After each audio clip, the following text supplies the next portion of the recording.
বমা প্ৰথমে আপোনাক নমস্কাৰ জনাইছোঁ। আপোনাৰ পৰিচয়টো আমাৰ বিজ্ঞান ফেমিলিক জনাব। আজি আপোনাৰ থেৰাপি লৈ থকা কিমান দিন হৈছে? থেৰাপি 3 মাহ হ'ল। 3 মাহ হ'ল। তো প্ৰথম অৱস্থাত আপুনি কি সমস্যা লৈ আহিছিলে? কঁকালৰ বিষ আৰু আঁঠুৰ বিষ আৰু চাইকেলৰ নাখায়। থেৰাপিৰ জৰিয়তে এইখিনি পৰিৱৰ্তন পাইছেনে আপুনি? এতিয়া সেইখিনি ভাল পাইছোঁ। এই আঁঠুৰ বিষটো অলপ আছে। এই কোৱাণ্টাম লোৱাৰ পৰা কালিৰ পৰা অকণমান কঁকালটো বিষ আৰম্ভ হৈছে। হিলিং একশ্যন হয়নে? তো এতিয়া গম পাইছে আপোনালোকে কোৱাণ্টামটো যোৱা শনিবাৰৰ পৰা আমাৰ মাজত আগবঢ়াই দিছে। এসপ্তাহ হোৱাগৈ নাই, হ'ব আৰু। তো আপুনি কিমান দিন থেৰাপি লৈছে কোৱাণ্টামত? কোৱাণ্টামত সোমবাৰৰ পৰা লৈছে, আজি শুক্ৰবাৰ হয়নে? তো আপুনি এইকেইটা দিন থেৰাপি লৈ কোৱাণ্টাম থেৰাপি লৈ যিখিনি আপোনাৰ সমস্যা আছিলে সেইখিনি ক্ষেত্ৰত আপুনি কি অনুভৱ কৰিছে? পৰিৱৰ্তন কেনেকুৱা ধৰণৰ আপুনি অনুভৱ কৰিছে? পৰিৱৰ্তন মই থেৰাপি লৈ এই কঁকালৰ বিষটো ভাল পাইছোঁ। পিঠি বিষটোতো ভাল পাই আছোঁ এতিয়া। কিন্তু কঁকালৰ বিষটো আজি অলপ বঢ়াই বাঢ়িছে। অলপ ভাল হ'বৰ কাৰণে হিলিং একশ্যন হৈছে বুলি ভাবি আছোঁ। তাৰপৰা আঁঠুটো অলপ পাতলা পাতলা বিষ আছে। মানে আপোনাৰ হিলিং একশ্যন হৈছে।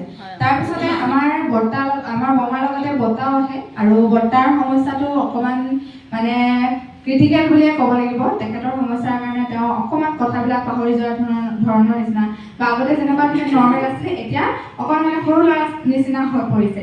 তো বৰ্তাৰ ক্ষেত্ৰত আপুনি কিবা পৰিৱৰ্তন পাইছেনে কোৱাণ্টাম থেৰাপিৰ জৰিয়তে? বৰ্তাৰ ক্ষেত্ৰত আগতে ইয়াত থেৰাপি লোৱাৰ পাছতো গধূলি সদায় মালিচ কৰিবলৈ কয়। এতিয়া কোৱাণ্টাম লোৱাৰ পাছত মালিচ কৰিবলৈ নালাগে বুলি বিষটো ভাল পাইছোঁ। লাহে লাহে ভাল হ'ব তেনেকৈ কৈ আছে। এতিয়া আজিকালি এতিয়া মালিচ কৰিব নালাগে হয়নে? আগতে আমিও দেখিছোঁ বৰ্তাই মানে অকল লেজাৰ থেৰাপি লৈছে, তো ইয়াতে লয় আৰু অকল আমাকো কৈ থাকে যে ইয়াত বিষ হৈছে। তো এইটো বমাৰ মুখেৰে আপোনালোকে গম পাইছে যে তেখেতৰ মূৰটো এনিটাইম বিষ হয়। যদিও থেৰাপিও লৈ আছিলে তাৰ মাজতো গধূলি সদায় তেল মালিচ কৰিব লাগে হয়নে? আৰু এতিয়া আজি কেইদিনমান হৈছে কোৱাণ্টাম থেৰাপি লোৱা সোমবাৰৰ পৰা লৈছে আৰু এতিয়া তেখেতে মানে মালিচ নকৰিলেও হয় বুলি জনাইছে। গতিকে আপোনালোক দুয়োজনে পৰিৱৰ্তন পাইছে। আৰু ভালেখিনি কথা আছে বুলিও ভাবিছোঁ। বহুতখিনি কয় কথা কিছুমান পটককৈ পাহৰি যায়, কিন্তু বহুতখিনি আগত কোৱাণ্টাম লোৱাৰ পৰা বহুতখিনি কথাও কৈছে। এফালে আমাৰ বৰ্তাই থেৰাপি লৈ আছে আৰু প্ৰথম অৱস্থা আছিলে কথাবিলাক আমিও বুজি নাপাইছিলোঁ। কথাবিলাক স্পষ্ট নাছিলে বা বুজাব জনা নাছিলে। মনৰ কথাটো ক'বলৈ তেখেতৰ অসুবিধা হৈছিলে। কিন্তু বৰ্তমান এতিয়া কথাবোৰ আমিও লাহেকৈ বুজি পোৱা হৈছোঁগৈ। তো তেওঁলোকে সেইটো পৰিৱৰ্তনটো তেওঁলোকে অনুভৱ কৰিছে।